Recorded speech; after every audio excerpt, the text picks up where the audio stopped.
Hello বন্ধুরা, কেমন আছো তোমরা সবাই? আশা করছি সবাই খুব ভালো আছো, সুস্থ আছো। আর আমিও ভালো আছি। তো আরো একটি নতুন ব্লগে তোমাদের সবাইকে জানাই স্বাগত। তো সকাল সকাল আজকে আমি চলে এসেছি হাজবেন্ডের জন্য টিফিন বানাচ্ছি। তো ভাবলাম এখান থেকে তোমাদের সাথে ভিডিওটা স্টার্ট করি। তো প্রথমেই দেখো আমি ভাত আর ডিমের ঝোল বানিয়ে নিয়ে গেছি, আর এখন করছি হচ্ছে একটা ভাজা। এটা হচ্ছে আলু বিনস দিয়ে ভাজা করব।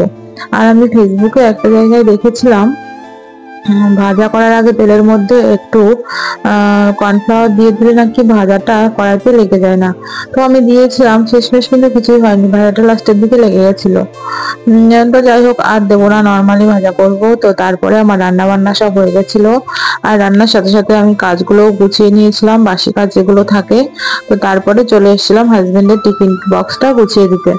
তো এই কাজটা হয়ে গেলে আমার অনেকটা শান্তি লাগে, মনে হয় যেন একটু নিশ্চিন্ত হতে পারলাম।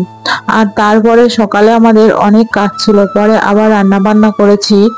আর যেহেতু বাঙালিদের একটা অনুষ্ঠান আছে বারণী, সবাই ঠাকুরনগর যায়, মতুয়াদের অনুষ্ঠান মেনলি, তার জন্য উঠোন ঘর তো লেপতে হয়। তো আমাদের তো ঘর লেপার কোনো ব্যাপার নেই, কিন্তু উঠোনটা লেপতে হয়েছে, সেই জন্য সকালবেলা অনেকটা সময় নিয়ে উঠোনটা লেপেছি।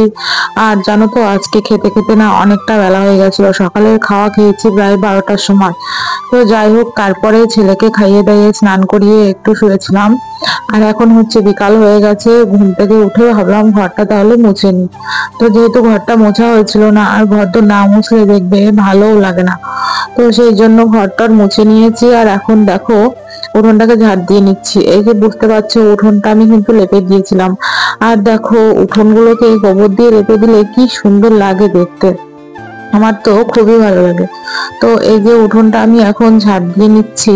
আর এই পাতাগুলো, আমাদের বাড়িতে তেমন গাছ নেই, শুধু এই এখানে একটা পেয়ারা গাছ আছে। আর যেহেতু বসন্তকাল, সমস্ত পেয়ারা পাতা ঝরে যাবে, সেই জন্য এই পাতাগুলো এসে এই ঘরের সামনেটাই নোংরা করে থাকে। তো এইগুলোকে আগে সুন্দর করে ঝাড় দিয়ে নেব। আর উঠোন আমি পুরোটা কিন্তু লেপতে পারিনি একা একা, তো এইদিকে কিছুটা বাকি আছে, সেই উঠোনটা রোদটা একটু পড়ে যাবে তারপরে লেপে নেব। এই যে দেখো এদিককার উঠোনটাও আমি ঝাড় দিয়ে রেখেছি সুন্দর করে। এইটা আমি এখনো রোদ দেখতে পাচ্ছ, এখানে ছায়া আছে কিছুটা, আবার কিছুটা রোদ। আর এই দিকটা দেখো আমার লেপা হয়ে গেছে, তো ওই দিকটা রোদটা কমে গেলে ওই দিকটার উঠোনটা আমি লেপে নেব। আর চলো তোমাদেরকে দেখাই কি সুন্দর লাগছে। এই দেখো পুরো গোবর দিয়ে লেপে রেখেছি, পুরো লাল লাল লাগছে দেখতে, কি সুন্দর পরিষ্কার করে রাখলে না দেখতেও খুব সুন্দর লাগে। আর এটা যদি হয় মাটির ঘর বাড়ি তাহলে আরো সুন্দর লাগে, যেরকম হয় আমার বাপের বাড়িতে। আর এইদিকে দেখো আমাদের এখানে কত সুন্দর নয়নতারা ফুল ফুটেছে। আর এই যে দেখো বাড়ির পেছন সাইডটাও কিন্তু আমি লেপে নিয়েছি, শুধু বাকি আছে ওই যে ফ্রন্টের ওই দিকটা। তো দেখো তারপরে একটু রেস্ট টেস্ট নিয়ে যেই রোদ চলে গেছে, আমি কিন্তু চলে এসেছি সোজা উঠোন লেপতে।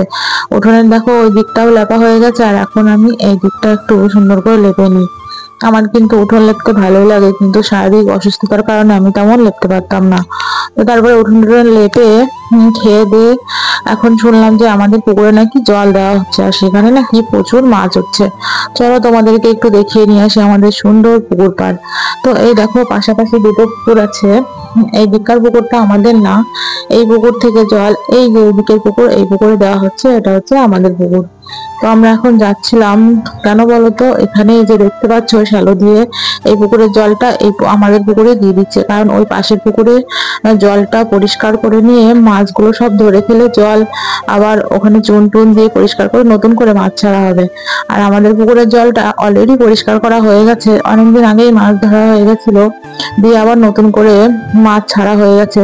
আর এই যে দেখো মাছগুলো জল পেয়ে কি সুন্দর ভাবে লাফাচ্ছে, আমি কিন্তু এরকম দেখিনি। আর আমি কিন্তু খুব মেছো জানো তো, মাছ টাছ দেখলে আমি পুরো পাগল হয়ে যাই। এখানে এসেছিলাম আর আমার মনে হচ্ছিল কি জলের মধ্যে নেমে গিয়ে মাছগুলোকে ধরে নিয়ে আসি।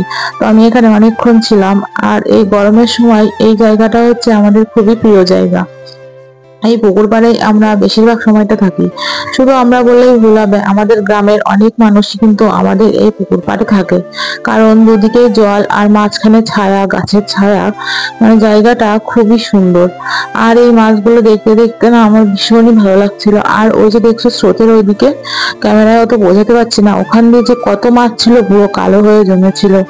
তো যাই হোক, আজকের ব্লগটা আমি এই অবধি রাখছি। তোমাদের কেমন লাগলো অবশ্যই জানিও, আর ভালো লাগলে অবশ্যই আমার চ্যানেলটা পাশে থেকো আর ফেসবুকে আমাকে ফলো করে দিও।